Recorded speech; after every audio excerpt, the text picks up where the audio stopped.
నమస్తే. ఏబిఎన్ ఆంధ్రజ్యోతికి స్వాగతం. నేను మీ ఎన్ఎస్ఆర్. 50 సంవత్సరాల క్రితం హీరో కృష్ణ యాక్ట్ చేసిన పాడి పంటల సినిమా సూపర్ హిట్ అయింది. ఆ సినిమా తర్వాత కృష్ణ గారు సంక్రాంతి హీరోగా వరుసన 25 ఇయర్స్ వరుసన సినిమాలు చేస్తూ వచ్చారు. మరి దానికి బీజం వేసిన సినిమా పాడి పంటలు. సో ఆ సినిమా గురించి, ఆ సినిమా నిర్మాత అయిన కృష్ణ గారి చిన్న తమ్ముడైన ఆదిశేషగిరిరావు గారు ఇప్పుడు మనతో ఉన్నారు. ఆ సినిమా విశేషాలతో పాటు తన కెరియర్ గురించి, పద్మాలయ ఫ్యూచర్ ప్లాన్స్ గురించి అప్పుడు ఏం చెప్తారనేది ఆయన మాటలో విందాం. నమస్తే సార్. నమస్తే సుబ్బారావు సార్, సంక్రాంతి అనగానే సూపర్ స్టార్ కృష్ణ గారి సినిమాలే మాకు గుర్తొస్తుంటాయి. ఎందుకంటే దాదాపు ఒక 50 సంవత్సరాల క్రితం పాడి పంటలు అనే సినిమా సాధించిన విజయంతో ఆ తర్వాత ఒక 25 ఇయర్స్ పాటు వరుసగా సంక్రాంతికి కృష్ణ గారి సినిమాలు రిలీజ్ అవుతూ వచ్చినాయి. సో దానికి పునాది వేసిన సినిమా పాడి పంటలు. సో 50 ఇయర్స్ అయిన సందర్భంగా ఆ సినిమాని తెలుసుకుంటే మీకు ఏమనిపిస్తుంది సార్? ఆ సినిమా మా చిత్రాల్లో ఒక ప్రతిష్టాత్మక చిత్రం. అంతకుముందు 6 సినిమాలు చేసాం. 5 సినిమాలు, ఇది 6వ సినిమా. ఓకే. అంతకుముందే పెద్ద పెద్ద హిట్స్ మోసగాడు కానీ, పండంటి కాపురం కానీ, దేవుడు చేసిన మనుషులు, అల్లూరి సీతారామరాజు, ఇలా ఒకదాన్ని మించి సినిమా ఒకటి. అల్లూరి సీతారామరాజు తర్వాత కొంచెం గ్యాప్ తీసుకున్నాం. కాదు సార్, అల్లూరి సీతారామరాజు తర్వాత 1974లో ఆ సినిమా రిలీజ్ అయిన తర్వాత అదే ఏడాది వరుసన 9 సినిమాలు కృష్ణ గారివి డిసప్పాయింట్ చేసినాయి. ఆ తర్వాత పాడి పంటలు 76లో పాడి పంటలు రిలీజ్ అయింది. 75లో 8 సినిమాలు రిలీజ్ అయినాయి. అవి కంప్లీట్గా డిసప్పాయింట్ చేసి, అంటే వరుసన ఒక స్టార్కి సంబంధించి 17 సినిమాలు డిసప్పాయింట్ చేయడం అనేది ఒక, అసలు వేరే వాళ్ళైతే అసలు ఎంత నిరాశ నిస్పృహలోనే ఉంటారు సార్. మరి కృష్ణ గారు ఏమనేవాళ్ళు ఆ టైంలో? అంటే మంచి సినిమాలే ఒక్కొక్కటి. చీకటి వెలుగులు మంచి సినిమాలు పడ్డాయి. అవును. దేవుడు లాంటి మనిషి అని, దేవదాస్ అని, ఇట్లా మంచి పెద్ద పెద్ద సినిమాలే. అంటే సీతారామరాజును చూసిన కళ్ళతోటి వేషాన్ని ఊహించలేక ఒక్కొక్కటి డిసప్పాయింట్ చేస్తూ వచ్చింది. మేము కూడా ఏంటంటే పండంటి కాపురం హిందీలో చేయడానికి ఆదు సుబ్బారావు డైరెక్షన్లో చేద్దామని బాంబే వెళ్ళటం. అంటే కృష్ణ గారికి పెద్ద పెద్ద సినిమాలు చాలా ఉన్నాయి కదా, ఇమ్మీడియట్గా పద్మాలయ సినిమా పెద్ద అవసరం లేదు అని. మధ్యలోనే ఆ సినిమా ఏఎస్ఆర్ ఆంజనేయులు గారు, వడ్డే సోమరాజు గారు వాళ్ళిద్దరూ టేకప్ చేసి హిందీ సినిమా తీశారు, సునేహ సంసార్ అని. ఓకే. దాంట్లో మేము భాగస్తులుగా ఉన్నాం, కానీ వాళ్ళే సినిమా తీశారు. ఇట్లా కృష్ణ గారి వరుసన ఇట్లా అవుతున్నాయి, దీనికి ఏదైనా బ్రేక్ వేయాలి అనే ఉద్దేశంతో ఈ విలేజ్ బ్యాక్గ్రౌండ్ అయితే కొంచెం మొనాటనీ బ్రేక్ అవుతుంది అనే ఉద్దేశంతో పాడి పంటలు ప్లాన్ చేయటం. ప్లాన్ చేసింది కూడా అంతకుముందు ఎప్పుడో పిసి రెడ్డి గారు ఒక కథ చెప్పడం కృష్ణ గారికి, ఏదో ఉండాలి కదా పాత కథ ఒకటి బయటికి తీయమని అడిగి హనుమంతరావు అందరూ కూర్చొని దానికి స్క్రీన్ ప్లే అదంతా రెడీ చేసి మహారథి గారు డైలాగ్స్ రాశాడు. కానీ ముందు ఆత్రేయ గారు వర్క్ చేశారండి? ముందేమన్నా ఆత్రేయ గారు వర్క్ చేశారా? జనరల్గా పిసి రెడ్డి గారు, ఆత్రేయ గారు కలిసి చాలా సినిమాలు పనిచేయటం అసిస్టెంట్గా. కానీ అంటే నేను ఎక్కడో చదివాను, అది ఆత్రేయ గారు ఆ స్క్రిప్ట్ వర్క్ చేస్తూ ఉన్నప్పుడు ఇందులో పాడి లేదు, పంట లేదని కామెంట్ చేశారని కూడా విన్నా నేను. అది ఎంతవరకు కరెక్టే ఆయన అన్నారు.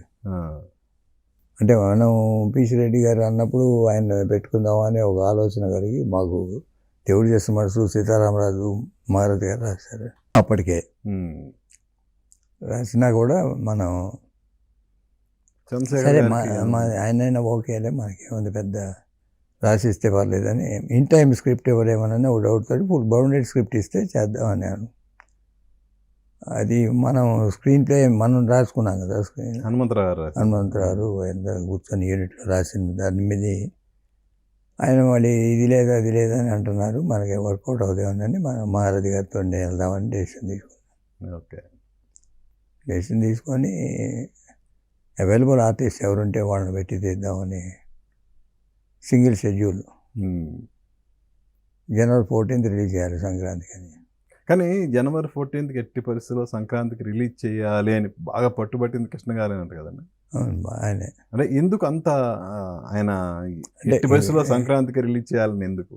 అంటే ఇది ఈ విలేజ్ పల్లెటూరు బ్యాక్గ్రౌండ్ నేపథ్యం. సినిమా, విలేజ్ బ్యాక్గ్రౌండ్ సినిమా సంక్రాంతికి వస్తే బాగుంటుంది అనే ఉద్దేశంతో, అంటే టైం వెరీ షార్ట్. అక్టోబర్ 1 మొదలెట్టాం. మొదలెట్టిన 104 రోజుల్లో సినిమా రిలీజు. ఓ. షూటింగ్ సింగిల్ షెడ్యూలు, మళ్ళీ పోస్ట్ ప్రొడక్షను, రికార్డింగు, సాంగ్ రికార్డింగ్లు అని అనుకొని రిలీజ్ ముందు కూడా పెద్ద పెద్ద సినిమాలు వస్తున్నాయి, అంత అవసరమా అని నవిగా చంద్రశేఖరరావు అడగటం. అదే మా డిస్ట్రిబ్యూటర్ తారక రామ అయినా కూడా మాకు ఫ్యామిలీ ఫ్రెండ్, వెల్ విష్ అవును. కృష్ణ గారికి. అప్పటికే వేములవాడ వేముక అని రామారావుది ఓన్ పిక్చర్లు, జగపతి వాళ్ళ పిచ్చి మహారాజు అని, సోన్ బాబుది. అంజలిదేవి గారిది మగకవి క్షేత్రయ్య. అక్కినేని గారిది. ఓకే. తర్వాత అది రాలా రిలీజ్కి ముందు. ముందు అనుకున్న షెడ్యూల్లో ఉన్నాయి. మిగతా అన్ని వచ్చినాయి కానీ అది రాలా. మనం అనుకున్నట్టు జనవరి 14 మనం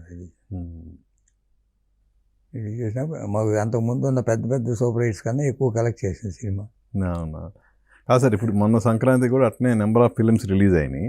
సో అప్పట్లో కూడా ఇప్పుడు వరుసన కొంచెం ఒక విధంగా చెప్పాలంటే కెరియర్ డౌన్లో ఉంది. టోటల్గా రిస్క్ చేసి సినిమా చేస్తున్నాము, ఇది ఎట్టి పరిస్థితుల్లో హిట్ అవ్వాలి, లైఫ్ అండ్ డెత్. ఆ టైంలో కూడా సంక్రాంతికి అంత స్టార్స్ సినిమాలు వస్తున్నాయి. అందులో యాక్చువల్గా పిచ్చి మహారాజు ముందు కృష్ణ గారి కాంటెంపరీ హీరోయిన్ సోన్ బాబుకి వరుస హిట్లు ఉన్నాయి. అలాగే పెద్ద స్టార్స్ ఇద్దరు ఉన్నారు రంగంలో. ఏంటి సార్ ధైర్యం ఏంటి, కృష్ణ గారి ధైర్యం ఏంటి, ఆయనకి మీ సోదరులు ఇచ్చిన సపోర్ట్ ఏంటి? మేము అనుకున్నది చేయటమే కానీ ఇంకోటి గురించి భయపడటం ఎప్పుడు లేదు. మా అంతకుముందు చేసిన సినిమాలు కూడా కృష్ణ గారి కెరీర్ కన్నా కొంచెం పెద్ద సినిమాలు. ఆ రోజున బ్లాక్ అండ్ వైట్ సినిమా చేసే రోజుల్లో మోసగాడు కలర్ సినిమా చేయటం, 12 కాపురం స్టార్ స్టడెడ్ చేయటం, లేకపోతే దేవుడు చేసే మనుషులు లాంటి ఈ మామూలుగా మల్టీ స్టార్. అలానే ఆయన కెరీర్ గుర్తుండిపోయే విధంగా అల్లు సీతారామరాజు. దాంట్లో ఏముందని మమ్మల్ని అన్నోళ్ళు ఉన్నారు, స్క్రిప్ట్లో ఏమి లేదని ఒక హిస్టారికల్ క్యారెక్టర్ని పట్టుకొని ఇంత ఖర్చు పెడుతున్నారు అవసరమా అని రకరకాల కామెంట్స్. దాంట్లో పెద్దగా ఎంటర్టైన్మెంట్ లేదు, డ్యూయట్స్ లేవు.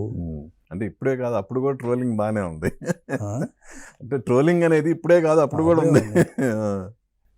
మామూలుగా అన్నీ కామెంట్స్ చేసేవాళ్ళు సినిమా షూటింగ్ జరిగేటప్పుడు అంతే.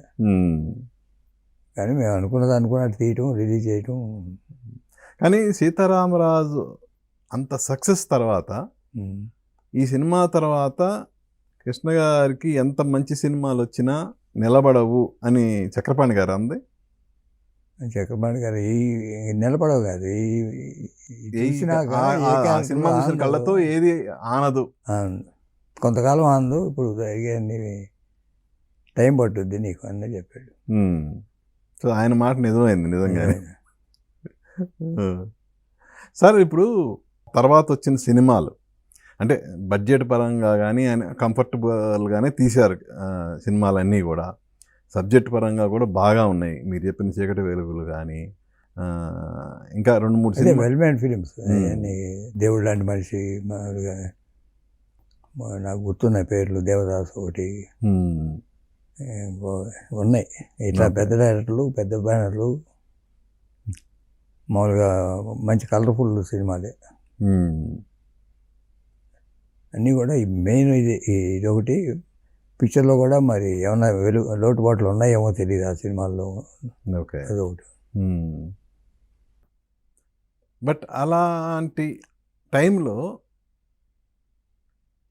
వేరే వాళ్ళు అయితే నిజంగా కుంగిపోతారు, వేరే హీరో కానీ వేరే ప్రొడ్యూసర్లు కానీ అయితే.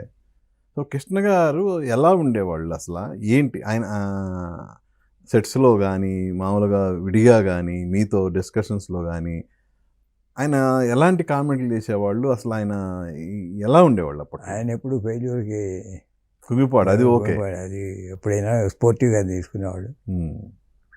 అన్న పాయింట్లో అంత ధైర్యం చేసి ఎట్లా రిలీజ్ చేశారన్నారు. ఆయన కెరీర్ కోసం పుట్టిందే పద్మాలయ. అవును. కెరీరు మిగతా హీరోలు పెద్ద పెద్ద సినిమాలు పెద్ద ప్రొడ్యూసర్లు చేస్తున్నారు. మన కృష్ణ గారితో చిన్న సినిమాలు అనే దానికి ఆగిపోకుండా పెద్ద సినిమాలు తీయటానికి బయట వాళ్ళు అంత తేలిగ్గా రారు కదా, ఆ రిస్క్ ఏదో మనమే తీసుకుందామని పెద్ద సినిమాలు తీయటం మొదలెట్టాం. తర్వాత బయట అందరూ తీస్తున్నారు. ఒకసారి ఆ సక్సెస్ చూపిస్తే తప్ప, అంటే ఒకసారికి ఇంత బడ్జెట్ లిమిట్ అని ఉండేది.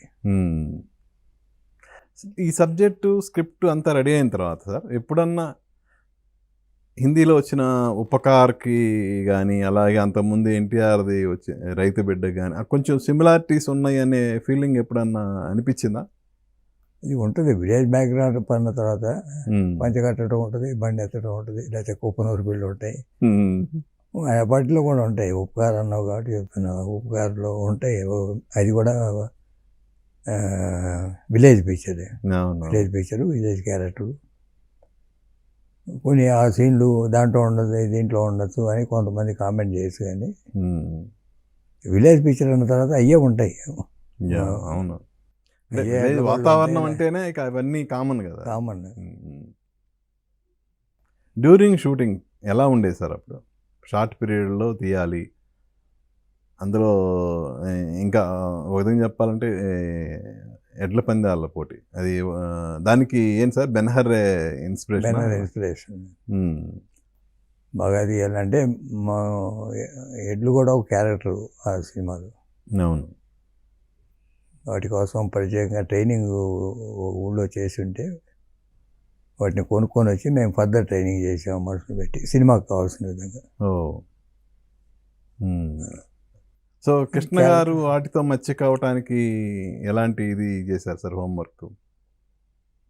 ఏది? ఆ ఎడ్లతో కృష్ణ గారు అవి మా ఇంట్లోనే ఉండేవి, మా విలేజ్లో. ఆయన కూడా ఎప్పుడన్నా వచ్చినప్పుడు కలిసేవాడు, బాగానే రిసీవ్ చేసుకునేవి కూడా. అంటే జనరల్గా ఆ ట్రైనింగ్ చిన్నప్పటి నుంచి చేశారు ఆ ఎడ్లకి. ఆ ఫ్యామిలీ ప్రకాశం జిల్లాలో ఇక్కడ పర్చూరు అనే ఊరి దగ్గర ఉంటాయి. ఎంత కొన్నారు సార్ అప్పుడు? అప్పట్లో 30,000 పెట్టుకున్నాం. అప్పుడు 30,000 అంటే ఇప్పుడు ఎంత ఉంటుంది అసలు? అంటే వాళ్ళు బాగా ట్రైన్ చేశారు. ఓకే. తర్వాత సినిమా షూటింగ్ అయిన తర్వాత కూడా మా ఇంట్లోనే ఉండేవి గురిపాడులో. ఏం పని చేయించేవాళ్ళం కాదు. ఫాదరు చివరి వరకు మీ దగ్గర ఉన్నాయి, మీరు అమ్మలేదు తర్వాత? ఇక అమ్మలేదు, బాగా చూసుకునేవాళ్ళు ఇంట్లో వాళ్ళందరూ. ఓకే. సో షూటింగ్ స్టార్ట్ అయింది, ఇక ఈవెన్ షార్ట్ పీరియడ్లో ఫినిష్ చేశారు, రిలీజ్ దగ్గర పడింది. సో సంక్రాంతికి రిలీజు. ఆ రిలీజ్ దగ్గర పడ్డప్పుడు అంటే కృష్ణ గారు ధైర్యంగా ఉంది, కానీ మీ ప్రొడ్యూసర్గా మీ పేరే కదా హనుమంతరావు గారు, మీరు మీ ధైర్యం ఎలా ఉండేది? అసలు ఎలా ప్లాన్ చేశారు అసలు? అది మాకే డౌట్ లేదు సినిమా మీద. రైట్ ఫ్రమ్ సింగిల్ షెడ్యూల్ ఆ సినిమా మొత్తం అవుట్డోర్. ఫస్ట్ విలేజ్ మానికొండ అని కృష్ణా జిల్లాలో ఉండేది. ఓకే.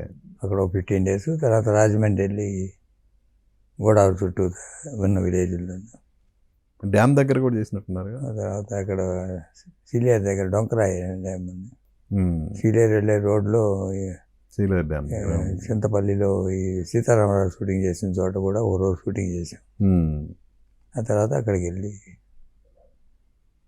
గుంటూరు క్రికెట్ స్టేడియంలో చేసాం ఈ ఎడ్ల పందాలు.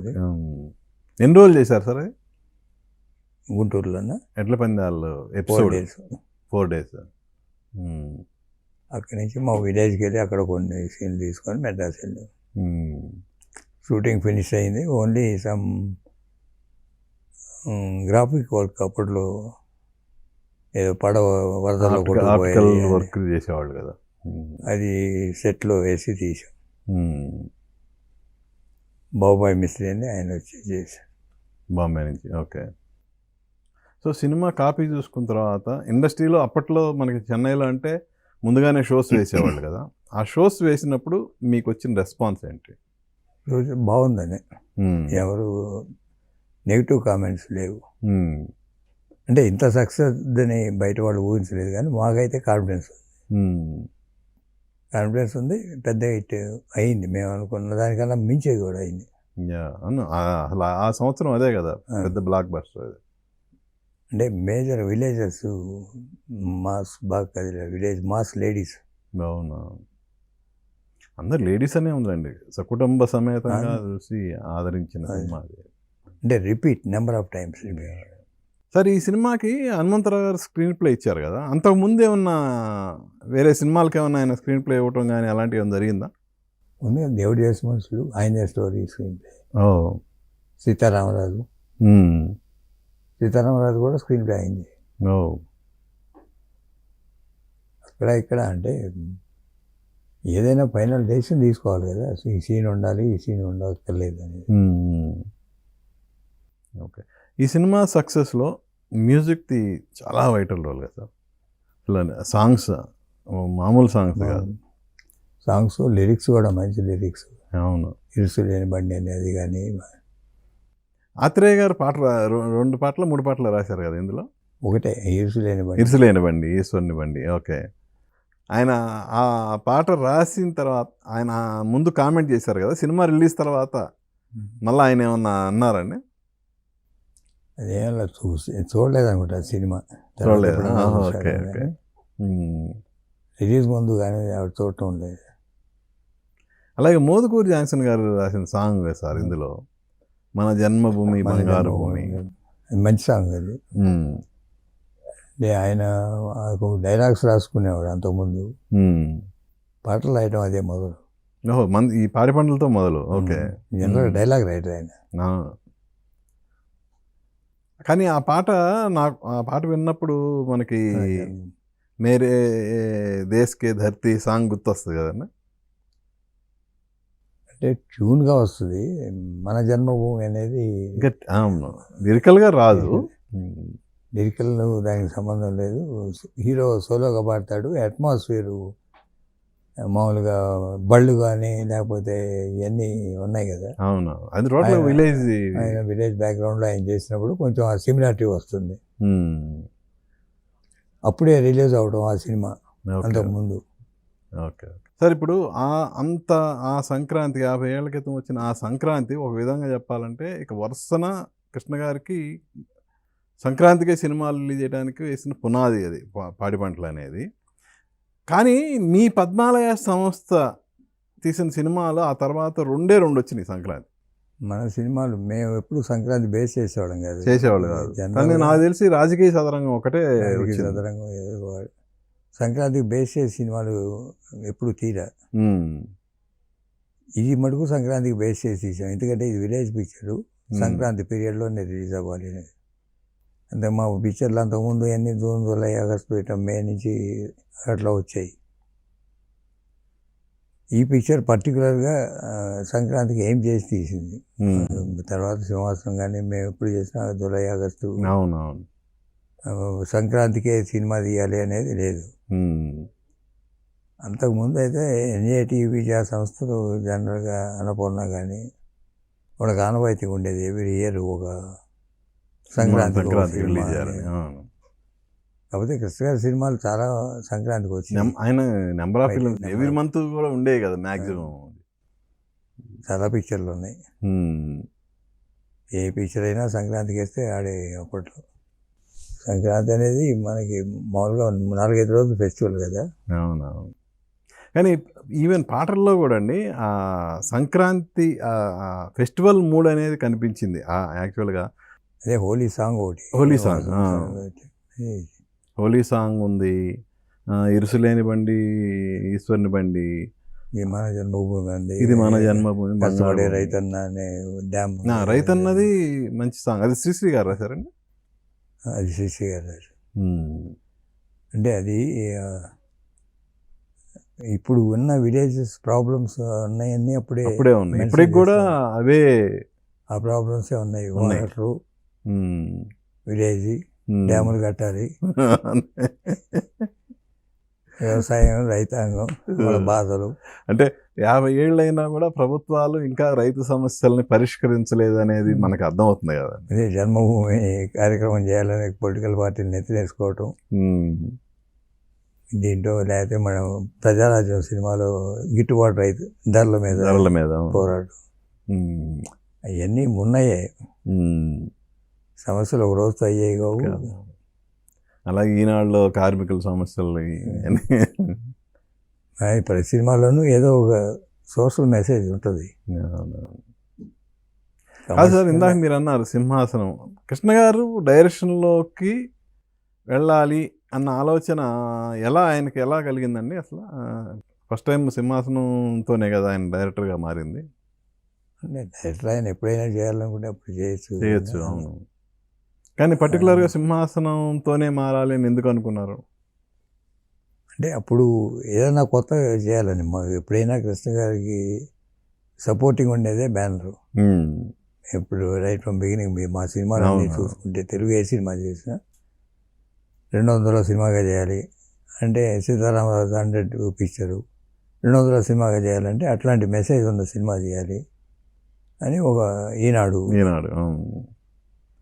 అట్లానే ప్రజారాజ్యం ఏదో సమస్యలు మరి తర్వాత ఏదైనా అప్పటికి కృష్ణ గారి సినిమాలు 80స్లో సంవత్సరానికి 700 డేస్ ఆడుతుంటాయి. బయట సినిమాలే మేము హిందీకి వెళ్ళిపోయాము. అప్పుడు 80స్లో సంవత్సరానికి 3-4 సినిమాలు హిందీలో చేసేవాడు. అప్పుడు తెలుగు ఎందుకు సార్ ఒక్కసారిగా మీరు ఫోకస్ అనేది ఇప్పుడు ఆల్రెడీ కృష్ణ గారిని నిలబెట్టడానికి స్థాపించిన సంస్థ నెంబర్ ఆఫ్ ఫిలిమ్స్ తీశారు. ఆయన సక్సెస్లో మేజర్ సక్సెస్లు మీ బ్యానర్లో వచ్చినాయి. అలాగే టెక్నికల్గా కానీ అన్ని విధాల సపోర్ట్ అనేది ఉంది, టెక్నికల్గా కానీ ఏదైనా కానీ. బట్ వన్స్ ఆ తర్వాత సడన్గా మీరు హిందీకి షిఫ్ట్ అయిపోయారు. సింహాసనం దగ్గర నుంచి వరుసగా హిందీ సినిమాలు చేశారు కదా. అంతకుముందే 80 నుంచి. అక్కడ ఏమైందంటే కృష్ణ గారిని ఎక్కువ డైరెక్షన్ అడగలేం కదా. చేస్తే సంవత్సరం ఒక సినిమా చేయగలం. బయట ప్రొడ్యూసర్లు అడుగుతుంటారు, ఎప్పుడు వీళ్ళే చేస్తారా అంటారు. బయట ప్రొడ్యూసర్ చాలామంది ఉన్నారు, బయట డైరెక్టర్లు కానీ ప్రొడ్యూసర్ కానీ పెద్ద పెద్ద సినిమాలు తీసేవాళ్ళు వచ్చేసారు అప్పటికే. అగ్నిపర్వతం కానీ లేకపోతే కంచు కాగడాని కానీ లేకపోతే పల్నాడు సింహం అని కానీ పెద్ద పెద్ద సినిమాలు. అన్నీ కూడా పెద్ద పెద్ద సినిమాలు ఉన్నాయి. ఊరికి మొదగాడు కానీ మీరు లెక్కేసుకుంటే 80s to 86 సింహాసనం దాకా చాలా సినిమాలు 100 డేస్లో ఆడినాయి. ఆ టైంలో ఎక్కువ మనం ఇక్కడ బ్లాక్ చేయలేమని ఉద్దేశంతో హిందీలో సంవత్సరానికి 3 సినిమాలు 80 to 90 10 years పీరియడ్లో ఏ భాషలో ఉన్నా కానీ ఒక 60 సినిమాలు చేశాను 10 years పీరియడ్లో. దాంట్లో హిందీ, తెలుగు, తమిళ్, మలయాళం, కన్నడ, బెంగాలీ అన్ని భాషలు ఉన్నాయి. బట్ హిందీలో వచ్చినంత సక్సెస్ మిగతా లాంగ్వేజ్లో రాలేదు కదా. హిందీలో ఎక్కువ పెద్ద వరల్డ్ ఫేమస్ బ్యానర్ అయింది హిందీతోనే కదా. ఈ వాళ్ళకి పద్మాలయ అంటే పద్మాలయనే బాంబే వెళ్తే. ఏ సౌత్ బ్యానర్కి అంత పేరు లేదు. పాతాళ భైరవి, ఖైదీ, మవాలి, జేసీ చౌదరి చెప్పుకుంటూ పోతే అన్ని. ఇక్కడ హిట్ అయిన సినిమాలన్నీ అక్కడ మీరు పద్మాలయతో తీశారు, హిట్ కొట్టారు. ఒక విధంగా జితేందర్ అని సౌత్ హీరో అనే ఒక బ్రాండ్ నేమ్ తీసుకొచ్చింది మీరే కదా. అది ఉందండి జితేందర్లో ఆ గ్రాటిట్యూడ్ అవన్నీ చూపించేవాళ్ళు ఉన్నాయి. ఇప్పటికైనా బాంబే వెళ్తే హోటల్కి వస్తారు, ఆ గ్రాటిట్యూడ్ ఉంది. తర్వాత చాలా మందితో చేసాం, శత్రుఘ్న సిన్హా కానీ అమితాబ్ బచ్చన్తో చేసాం, గోవింద, అందరూ. అమితాబ్ బచ్చన్తో ఈవీవి సినిమా కూడా ఒకటి చేశారు కదా, సూర్యవంశం. బట్ అది డిసప్పాయింట్ చేసింది కదా. థియేట్రికల్గా డిసప్పాయింట్ చేసింది కానీ ఈ టీవీలో biggest hit in India. YouTube రిప్రజెంటేషన్లో one of the top 3 even today. Viewers వస్తుంది కదా. అవునవును. దాని మీద ఒక ఆర్టికల్ రాశారు ఈ మధ్య హిందుస్థాన్ టైమ్స్లో. బిగ్గెస్ట్ వ్యూవర్ హిందీ ఫిలిం ఇది the biggest commercial flop at that time. Okay. ఎందుకు సార్ థియేటర్కల్గా ఎందుకు ఫెయిల్ అయింది? అదే మీకు టీవీలో ఎందుకు అంత ఆ రేంజ్ సక్సెస్ ఎందుకు వచ్చింది? ఒకటి మెయిన్ ఆ రోజుల్లో అప్పుడే స్టార్ట్ అయింది ఇది ఎలక్ట్రానిక్ మీడియాలో ప్రమోషన్. అప్పటికి షారూఖ్ ఖాన్ వాళ్ళందరూ అక్కడ చేసుకునేవాళ్ళు. మనకు అది తెలియదు. మనం ఒక హీరో పిక్చర్ రిలీజ్ అంటే ఏదో 2 ఫుల్ పేజ్ యాడ్స్ లేకపోతే 4 వాల్ పోస్టర్లు వేస్తే ఓపెనింగ్స్ వచ్చాయి అప్పటిదాకా. ఈ ప్రమోషన్ ల్యాకింగ్ అయ్యి అసలు ఓపెనింగ్ రాదు ఆ సినిమాకి. రిపీట్లో ఆడింది తర్వాత. ఆ ఓపెనింగ్ ఎప్పుడైతే మిస్ అయ్యామో పిక్చర్ కమర్షియల్గా బాగలేదు. తర్వాత టెలివిజన్లో ఓ రోజు సోనీ వాడు బొకే పంపించాడు స్వీట్ బ్యాకెట్. ఏంటంటే ఇవాళ 1000 స్క్రీన్స్ అయిపోయింది మా దాంట్లో. Okay, biggest earner in our channel అని. Okay okay. అదే ఫిగర్ ఏమని చెప్పాడు సార్? ఎంత వసూలు చేసిందని కానీ, ఇన్ని వ్యూస్ వచ్చినాయి అని కానీ ఉన్నా ఉంది మా రికార్డులోనే ఉన్నాయి. అవునా? యూట్యూబ్ రికార్డు చూస్తే టాప్ 5 ఇండియన్ ఫిల్మ్స్ ఏంటని కొడితే ఇది ఉంటుంది. ఓకే. ఈ 100 ఏళ్ల చరిత్రలో ఇప్పుడు అయినా కానీ వ్యూవర్షిప్ ఎంత అని ఉంటుంది కదా. అవును, రికార్డు పూర్వకంగానే ఉన్నాయి. లేకపోతే మీరు చెప్పరు కదా. సరే, రీసెంట్గా మన సంక్రాంతికి 2 స్టార్ హీరోలు యాక్ట్ చేసిన సినిమా టాప్ గ్రాసర్గా వచ్చింది. అంటే ఒక రీజనల్ ఫిలింకి 300 crores వసూలు చేసింది. అంటే ఒక 2 హీరోలు కలిసి నటించడం అనేది గగనమైపోయింది. అప్పట్లో ఎన్టీఆర్ కృష్ణ గారు చేశారు, ఎన్టీఆర్ ఏఎన్ఆర్ చేశారు, అదే కృష్ణ సోమన్ బాబు చేశారు, కృష్ణరాజు గారు చేశారు. ఎందుకు సార్ ఈ జనరేషన్లో అలాంటి ఒక స్నేహపూర్వకమైన వాతావరణం ఎందుకు మనకి కనిపించట్లేదు? అంటే డైరెక్టర్లు కన్సీవ్ చేయాలి కదా. 2 హీరోస్ క్యారెక్టర్స్ చేసి తక్కువ ఉన్నాయి. ఇప్పుడు దీంట్లో అంటే మేము చెప్పేది చిరంజీవి గారి దగ్గర వెంకటేష్ బాబు గెస్ట్ క్యారెక్టర్ ఏముంది, ఎక్స్టెండెడ్ క్యామియో. వాళ్ళ అనే last that is directors film, not the stars. Credit goes to Anil.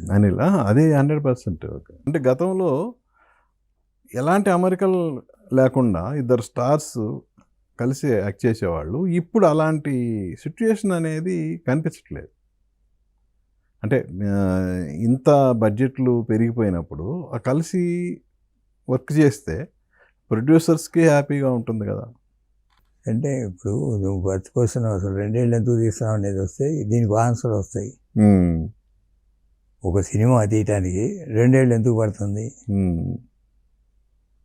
అనే దానికి ఫస్ట్ ఆ క్వశ్చన్ వేసుకో, అప్పుడు సమాధానం వస్తుంది. అవును, అది కూడా వేసుకోవాలి సార్.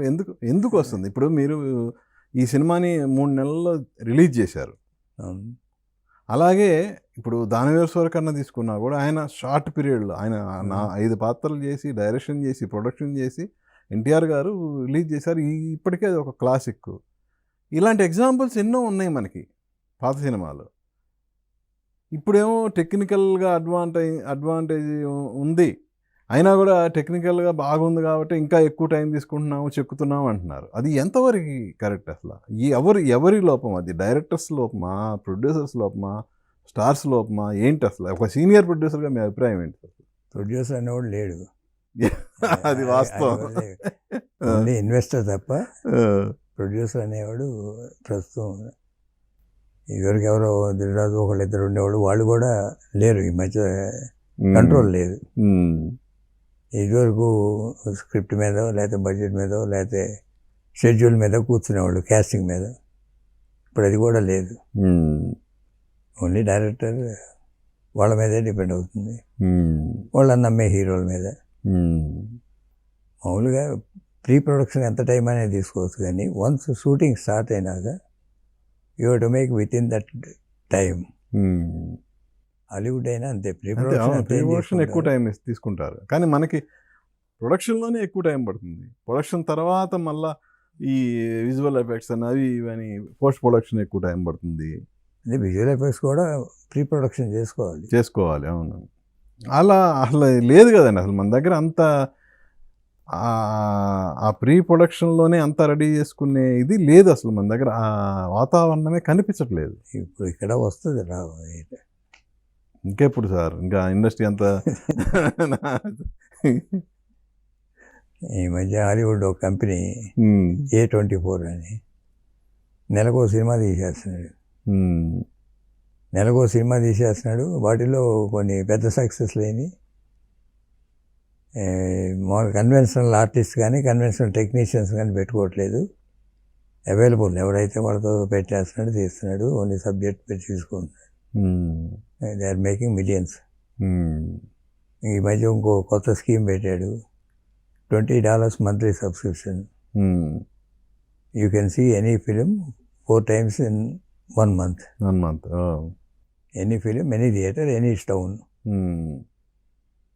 ఇంకా రకరకాల బిజినెస్ టాక్టిక్స్ అన్నీ. సో పద్మాలయ సంస్థ ప్రొడక్షన్కి దూరంగా ఉండటానికి ఇది ఒక రీజన్ అనుకోవాలా ఎలా? ఒక రీజన్ అంటే పద్మాలయ మొట్టమొదటి చెప్పినట్టు కృష్ణ గారి ఎదుగుదల కోసం పెట్టింది. తర్వాత కమర్షియల్ అయిపోయాము, నెంబర్ ఆఫ్ పిక్చర్లు తీసాం. నెక్స్ట్ జనరేషన్ టేకప్ చేయాలి. మహేష్ బాబు ఆల్రెడీ ఎస్టాబ్లిష్ అయిపోయాడు. ఇప్పుడు నెక్స్ట్ జనరేషన్, థర్డ్ జనరేషన్ వాళ్ళు ఇంట్రెస్ట్ తీసుకొని టేకప్ చేస్తే సినిమాలు తీయాలన్నా, డైరెక్ట్ చేయాలన్నా, ప్రొడ్యూస్ చేయాలన్నా, లేకపోతే స్టూడియో యాక్టివేట్ చేయాలన్నా ఆ జనరేషన్కి ఇంట్రెస్ట్ ఉండాలి. ఇప్పుడు ఆ థర్డ్ జనరేషన్లో మీ పద్మాలయ ఆ కాంపౌండ్లో ఆ ఇంట్రెస్ట్ చూపించేవాళ్ళు లేరా? ఇప్పుడు జయకృష్ణ వచ్చాడు, రమేష్ బాబు కొడుకు. అవును, మొన్న స్టార్ట్ అయింది. ఆల్రెడీ ఒక షెడ్యూల్ కూడా అయిపోయింది కదా. శ్రీనివాస మంగాపురం దత్ గారు చేస్తున్నాడు. అజయ్ భూపతి డైరెక్షన్లో మంచి సినిమా అది. ఏంటి సార్ జయకృష్ణ మీద మీకున్న హోప్ ఏంటి?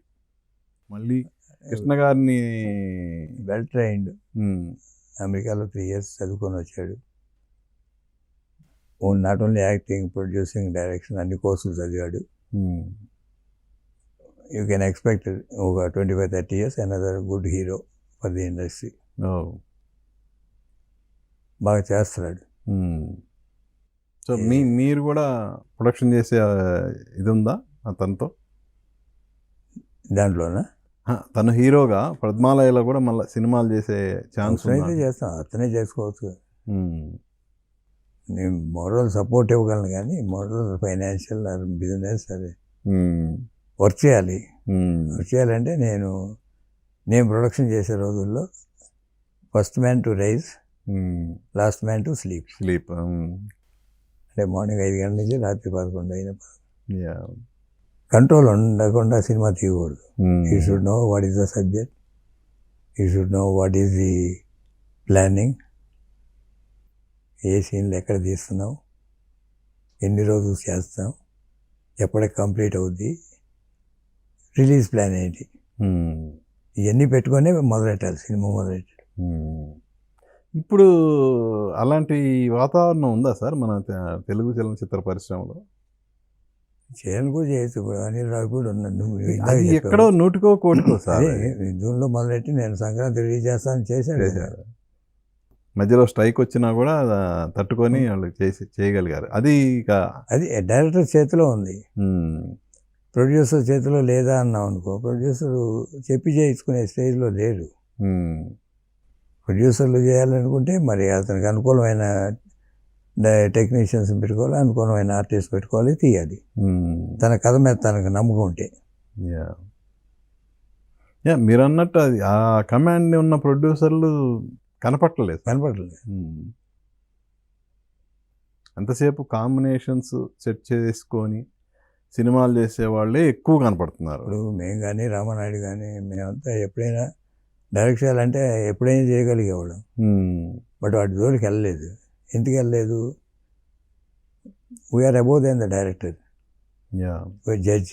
100% డైరెక్టర్ చెప్పేది కరెక్ట్గా ఉందా, లేకపోతే సాంగ్ కరెక్ట్గా ఉందా, మ్యూజిక్ కరెక్ట్గా ఉందా, ఆర్టిస్ట్ కరెక్ట్గా ఉన్నా, ఇవన్నీ చేసే జడ్జి స్థానంలో ఉండేవాడు. మనం క్రియేట్ అవ్వకూడదు. సో మీరు నెంబర్ ఆఫ్ డైరెక్టర్స్ని ప్రొడ్యూస్ చేసిన వాళ్ళు రామానాయుడు గారు ఎంతమందిని పరిచయం చేశారు? ఎంతమంది కొత్త డైరెక్టర్లు పరిచయం చేశారు? వాళ్ళు ఎంతమంది స్టార్ డైరెక్టర్స్ అయ్యారు? మీరు ఎంతమందితో చేశారు? డైరెక్ట్ చేయలేక కాదు కదా. సార్ ఇప్పుడు వరల్డ్ మొత్తం మన తెలుగు సినిమా వైపే చూస్తుంది.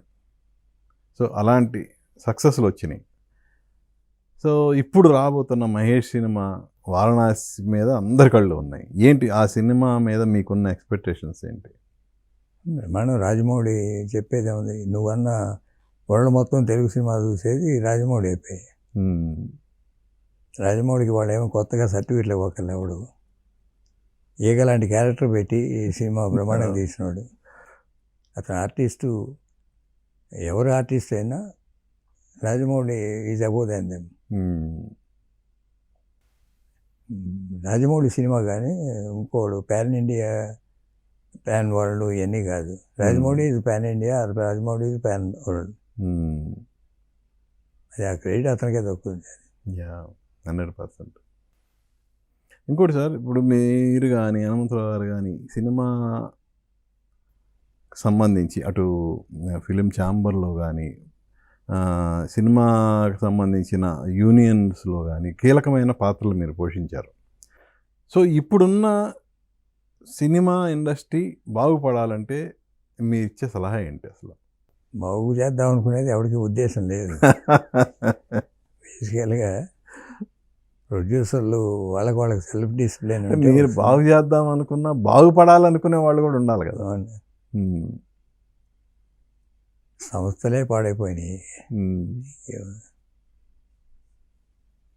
అంటే ఓకే సార్, ఇప్పుడు సంస్థలు పాడైనవి, ఒక ఎన్నో హిట్లు తీసిన సంస్థలు ఏవి ఇప్పుడు ప్రజెంట్ సినిమాలు తీసే పరిస్థితిలో లేవు. బట్ అక్కడ ఇండస్ట్రీకి సంబంధించి ఒక సుప్రీం బాడీ అయిన ఛాంబరు ఎలాంటి చర్యలు తీసుకుంటే మళ్ళీ ఒక సినిమాకి, అంటే మన తెలుగు సినిమాకి ఒక పునర్వైభవం వస్తుంది అని మనం ఎక్స్పెక్ట్ చేయొచ్చు? సంస్థలు అంటే నేను అనేది ఫిలిం ఛాంబరే. అది సుప్రీం బాడీ సార్. అదే పాడైపోయిందా? పాడైపోయిందా? ఓకే, పాడైపోయింది. బాగుపడాలంటే ఏంటి? బాగు చేద్దామనే ఉద్దేశం కొంతమంది కన్నా ఉంటే దానికి ఉంటుంది. అవును సార్, మీలాంటి సీనియర్లు ఉన్నారు ఇంకా స్టిల్. మీరు కానీ అరవింద్ గారు కానీ వీళ్ళందరూ ఉన్నారు కదా, సురేష్ బాబు ఉన్నారు. ఎందుకు మీరందరూ ఒక కలిసికట్టుగా దాన్ని నిలబెట్టాలని ఎందుకు ప్రయత్నం చేయరంటున్నాను నేను.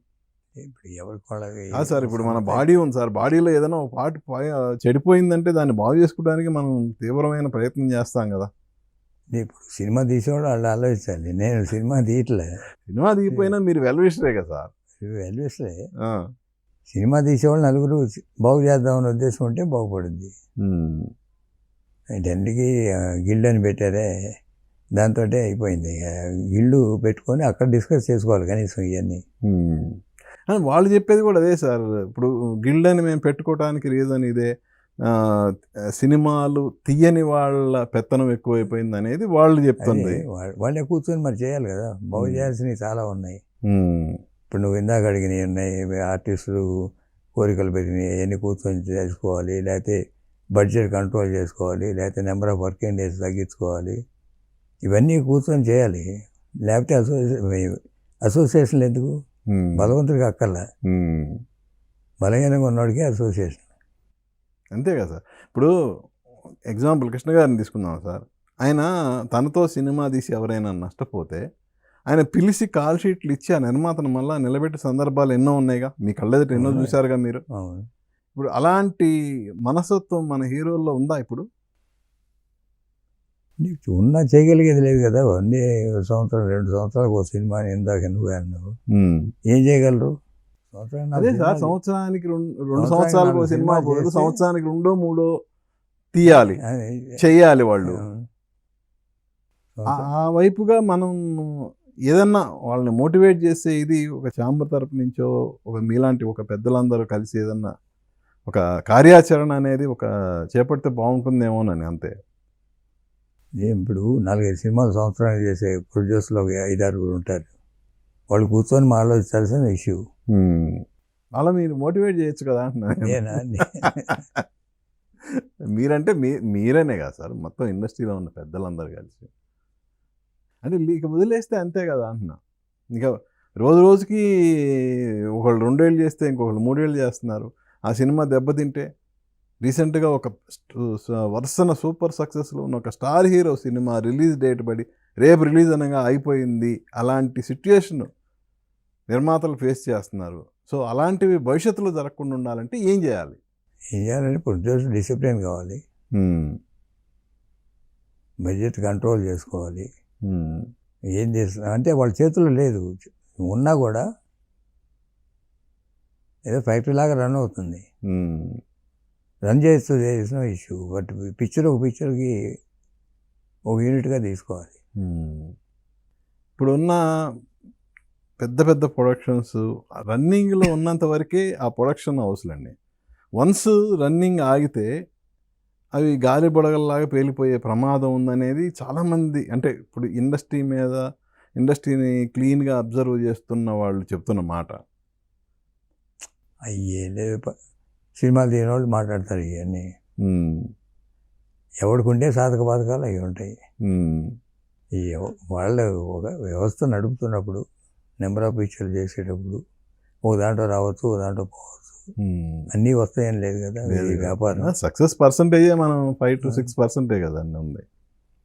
అంటే డిఫరెంట్ రెవెన్యూస్ ఉన్నాయి. రేపు ఓటీటీ తగ్గితే ఏంటి అనే క్వశ్చన్ వేసుకొని ఇప్పుడు అదే కదా సార్. ఇప్పుడు దానివల్లనే కదా ఈ అన్‌సర్టెనిటీ అనేది వచ్చిందంటే రీజన్ అదే కదా.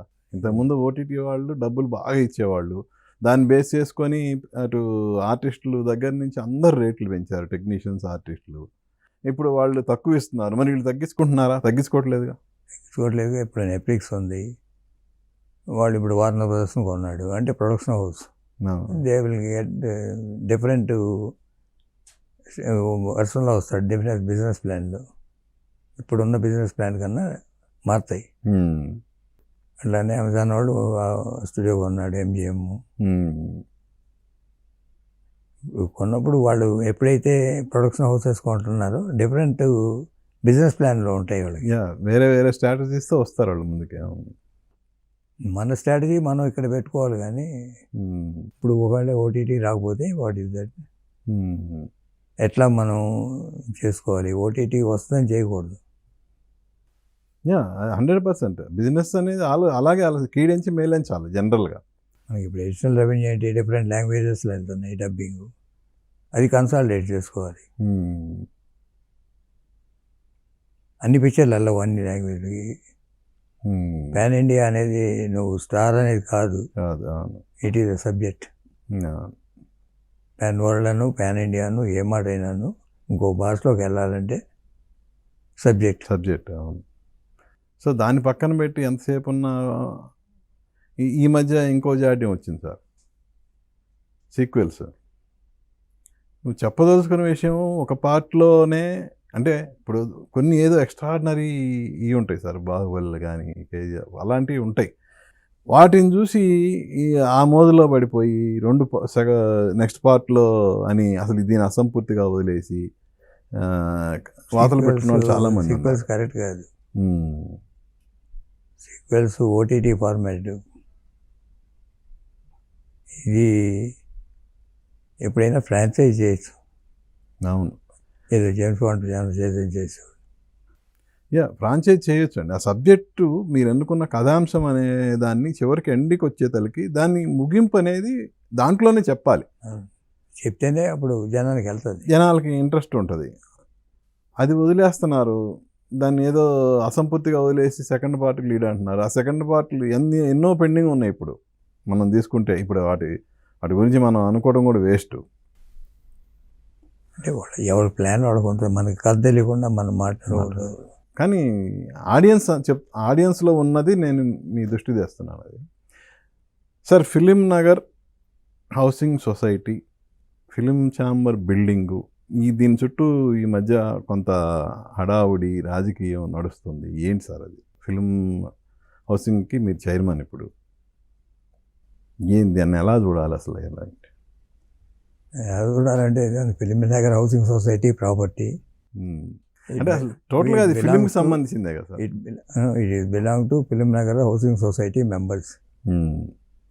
ఫిలిం నగర్ హౌసింగ్ సొసైటీలో ఎంతమంది మెంబర్లు ఉన్నారు ఫిలిం ఇండస్ట్రీ వాళ్ళు? ఫిల్మ్ ఇండస్ట్రీ వాళ్ళు నాకు తెలిసి 10-15% కూడా లేరు. ఇది ఫిలిం నగర్ హౌసింగ్ సొసైటీలో. అవును. అంటే ఎందుకు సార్ అలా? అంటే తీసుకున్న వాళ్ళందరూ అమ్ముకొని వెళ్ళటం వల్ల జరిగిన ఇదే? అంటే బిగినింగ్లో అందరూ ఫిల్మ్ ఇండస్ట్రీ వాళ్ళే.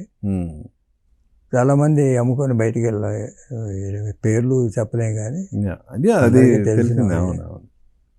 కానీ ఇప్పుడున్న పరిస్థితుల్లో film Nagar housing society land చేసినప్పుడు దానికి ఈ ఏరియాలో టీ కావాలన్నా కూడా మనం షాన్బాజ్ దాకా వెళ్ళాలి. అవును. అవసరాల కోసం కట్టిన షాపింగ్ కాంప్లెక్స్ అది. ఫిలిం నగర్ హౌసింగ్ సొసైటీలో ఉండే మెంబర్స్ అవసరాల గురించి కట్టింది. కానీ ఇప్పుడు దాన్ని కూడా మనం కమర్షియల్గా ఆలోచించి వెళ్తే అసలు ఫిలిం నగర్ అన్న దీనికి అర్థమే మారిపోతుంది కదా sir. Film Nagar housing society ఆ సొసైటీ బిల్డింగ్ మీరు అన్నట్టు ఓ విధంగా చెప్పాలంటే ఇది ఒక ఫిలిం ఛాంబర్ బిల్డింగ్ అనేది ఒక ఫిలిం ఛాంబర్ బిల్డింగ్ కాదు, it is film Nagar housing society building. కరెక్టే కానీ చెప్తున్నాను టెంపరీ. మీరు చెప్పింది నాకు అర్థమైంది. కానీ బయట హైదరాబాద్ సిటీలో ఎవరైనా స్పాట్ అంటే ఫిలిం ఛాంబర్ బిల్డింగ్ అనే అంటారు కదా, film Nagar housing society building అనేది అంటారు కదా. అంటే అంతగా ఫిలిం అనేది దాని చుట్టూ పెనవేసుకుపోయింది. సో ఈ నేపథ్యంలో దాన్ని ఒక కమర్షియల్గా మార్చి ముందుకు వెళ్తే అసలు మారుస్తారని ఎవరున్నారు? ఈ మధ్య వినిపించింది సార్. నేను అందుకే అడుగుతున్నా, మీరు సొసైటీ మారుస్తారని ఎవరు అనలేదు. కానీ tenant is a tenant, they have to say some other place. Owner is owner, tenant is a tenant. Okay, మీరు ప్రెసిడెంట్ అన్నది పక్కన పెట్టి ఒక సినిమాకి సంబంధించిన వ్యక్తిగా మీ ఒపీనియన్ ఏంటి అసలు? ఒపీనియన్ అంటే సినిమా ఇండస్ట్రీ పెద్దలు ఇంకో ప్లేస్ చూసుకొని, ఫిలిం డెవలప్మెంట్ కార్పొరేషన్ ల్యాండ్ ఉంది, వేకెంట్గా ఉంది, ఇంకా చాలా ఎకరాలు ఇక్కడే.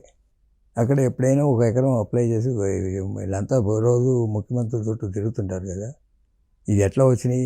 ఆ రోజుల్లో మేము ముఖ్యమంత్రి చుట్టూ తిరిగి తీసుకొచ్చి, ఇప్పుడున్న పెద్దలంతా ముఖ్యమంత్రి గారి దగ్గరికి వెళ్ళి ఒక ఎకరం తీసుకొని కట్టుకోవచ్చు. కానీ ఉన్నదాన్నే వదులుకొని ఇంకో చాటుకి వెళ్ళి, ఇది ఉన్నది కాదు, ఇది రెంటెడ్. రెంటెడ్ అయినా అసలు రెంటెడ్ అంటే ఫిలిం ఫెటర్నిటీ కోసం ఇచ్చిన ఇది కదా sir. Film paid money, they are not given free. అదే చెప్పేది. Who has paid money? సినిమా వాళ్ళందరూ కలిసే కదా అప్పట్లో. Film Nagar housing society members. అదే sir, paid money, it is their ownership. Okay, మీరు అన్న మాటకే వస్తే మెంబర్స్ అందరూ అప్పట్లో సినిమా వాళ్ళేగా, అంటే సినిమా వాళ్ళు ఏర్పాటు చేసుకున్న ఇదే కదా అది. బట్ గవర్నమెంటే ఇచ్చింది permission, you can tell to any one. ఇప్పుడు 90లో 15 ఏళ్ల తర్వాత మీరు ఎవరికైనా అమ్ముకోవచ్చు అని ఇచ్చింది, అమ్ముకున్నారు. టెక్నికల్గా మీరు చెప్పేది కరెక్టే, కానీ మోరల్గా ఆలోచిస్తే అనేది మోరల్గా నేను చెప్పాను కదా, మోరల్గా ఫిలిం ఛాంబర్ పెద్దలు అనేవాళ్ళు చెప్పుకొని తిరిగే వాళ్ళు ఎవరైతే ఉన్నారో గవర్నమెంట్తో బాగానే ఉన్నారు కదా, వాళ్ళ పర్సనల్గా పనుల కోసం సీఎం దగ్గరికి వెళ్తుంటారు కదా, దీనికి కూడా ఒక టైం కేటాయించి ఒక ఎకరం ఇవ్వండి, ఇక్కడ మేము కట్టుకుంటాం అని అడగచ్చు. సార్, ఇప్పుడు 2 రాష్ట్రాల ముఖ్యమంత్రులతో మీకు అనుబంధం ఉంది. మీరు నాకన్నా ఎక్కువ పెద్దలకు ఉంది. వాళ్ళకి ఉంది, మీకు కూడా ఉంది. మీరు కూడా మాట వేయొచ్చు కదా. ఇది అసలు పర్పస్ అనేది అప్పట్లో సినిమా వాళ్ళ కోసం ఇచ్చారు, ఆ సినిమా వాళ్ళ కోసమే ఈ ఇప్పుడు టెంపుల్ కట్టిన ఇవన్నీ ఆ స్థలంలో కట్టినాయే కదా, హౌసింగ్ సొసైటీలో కట్టినాయే కదా. సో ఎందుకు మనం దాన్ని కమర్షియల్గా వెళ్ళిపోయి దాని స్వరూపాన్ని ఎందుకు మార్చుకోవాలి అంటే, it is film Nagar housing society members, there property, వాళ్ళ ఇక్కడ వాళ్ళకి కావాల్సిన అవసరాల కోసం చేసుకున్న కాంప్లెక్స్. దాంట్లో టెంపరీగా ఫిలిం ఛాంబర్ అనేది ఎక్కడో దోమలు కూడా అలా ఉంటే తీసుకొచ్చి ఇక్కడ ఫిలిం ఛాంబర్ అనే కాదులేండి, జనరల్గా ఫిలిం ఛాంబర్ కానీ ఇంకోటి కానీ ఎవరైనా సరే అది ఫిలిం నగర్ హౌసింగ్ సొసైటీ అనేది ఉంటుంది. Okay okay. అది ఎటు ఇక దానికంటూ ఒక రూల్స్, దానికి ఒక జనరల్ regulations బాడీ ఉంది, ఉన్నాయి. దానికి ఒక ఇవి ఉన్నాయి, లీగాలిటీలు ఇది మనం ఎన్ని మాట్లాడుకున్నా యాజ్ పర్ దీని ప్రకారం లీగాలిటీలు ఉంటాయి ఉంటాయి కాబట్టి. దేనికైనా ప్రాపర్టీ మీద. దానికి ఎమికబుల్గా ఏమన్నా చేసుకోవాలనేది కూర్చొని చేసుకోవాలి చేసుకుంటే కానీ బాగుంటుంది అది. అంటే ఏం లేదు ఇప్పుడు అందరూ మనమే అందరూ కలిసి కూర్చొని దానికి సరైన పరిష్కారం అనేది తీసుకొని దాని ప్రకారం ముందుకెళ్తే బాగుంటుందని, అంతకంటే ఇంకేం లేదు. సరే, నెక్స్ట్ సార్ పద్మాలయలో నెక్స్ట్ సినిమా ఎప్పుడు? ఏదైనా ఉంటే ముందు నీకే చెప్తా. మీరు అన్నారు కదా సార్, నాకు యాక్చువల్గా పద్మాలయ 50 years టైంలో నేను ఇంటర్వ్యూ అవును. చేసినప్పుడు మీరు చెప్పారు, ఇక మీదట పద్మాలయ మళ్ళీ వరుసన సినిమాలు తీయబోతుంది, ఆల్రెడీ 4-5 సబ్జెక్టులు రెడీ అయిపోయినాయి, మేము ప్లాన్ చేస్తున్నాం అన్నారు. అందుకని అడిగాను నేను. చేస్తాను, ఉమ్, ఇంకా ఫైనలైజ్ కాలే. ఉమ్. So Yes. మీరు చేస్తే మళ్ళీ ఆ కమాండ్తో అదే ఇదితో చేస్తారు గ్యారంటీగా. అండ్ నేను ఫుల్గా నా కంట్రోల్ ఉంటే తప్ప నేను చేయను. సో ఇంకా ఈ మీ కాంపౌండ్ నుంచి సినిమా ఇండస్ట్రీకి వచ్చే వాళ్ళు ఎవరన్నా ఉన్నారా? Next 3rd generation. వస్తాను ఇప్పుడు జయకృష్ణ వచ్చాడు, ఆల్రెడీ జరుగుతుంది. గౌతమ్ వాడు ట్రైన్ అవుతున్నాడు, ఇంకో 2-3 yearsలో వస్తాడు. ఆల్రెడీ సుధీర్ బాబు వీళ్ళందరూ ఉన్నారు కదా. ఆల్రెడీ ఉన్నారు. సిరిబాబు వాళ్ళ సన్ కూడా యాక్ట్ చేశాడు కదా రీసెంట్గా. ఎన్ని టైం పడతాయి మాకు. ఇప్పుడు ఏంటి సార్ మీ యాక్టివిటీ ఏంటి? ప్రజెంట్ యాక్టివిటీ ఉమ్. ఏమి లేదు. ఏం లేదా? హ్యాపీ ఎవరన్నా వస్తే- రిటైర్డ్ లైఫా? ఎవరినో వస్తే సలహాలు ఇవ్వటం. అంతేనా? ఓకే సార్, మీరు ఇలాగే హ్యాపీగా ఉండాలి. మీరు అన్నట్టు పద్మాలయలో మళ్ళీ వరుస సినిమాలు అనేది ప్లాన్ చేయాలని మనస్ఫూర్తిగా కోరుకుంటూ, ఈ సందర్భంగా పాడి పంటలు 50 years అయిన సందర్భంగా ఆ సినిమా విశేషాలతో పాటు ఇండస్ట్రీకి సంబంధించిన విశేషాలు కూడా మాతో షేర్ చేసుకున్నందుకు thank you very much sir. నమస్తే బాబు. ఏవిఎన్ ప్రేక్షకులందరికీ నమస్కారం. చూశారు కదండి, ఆదిశేషగిరి గారితో మన స్పెషల్ చిట్ చాట్. మళ్ళీ మరో గెస్ట్తో మీ ముందుకు వస్తాను. మీ ఎన్ఎస్ఆర్ సైనింగ్ ఆఫ్. చూస్తూనే ఉండండి ఏవిఎన్ ఆంధ్రజ్యోతి.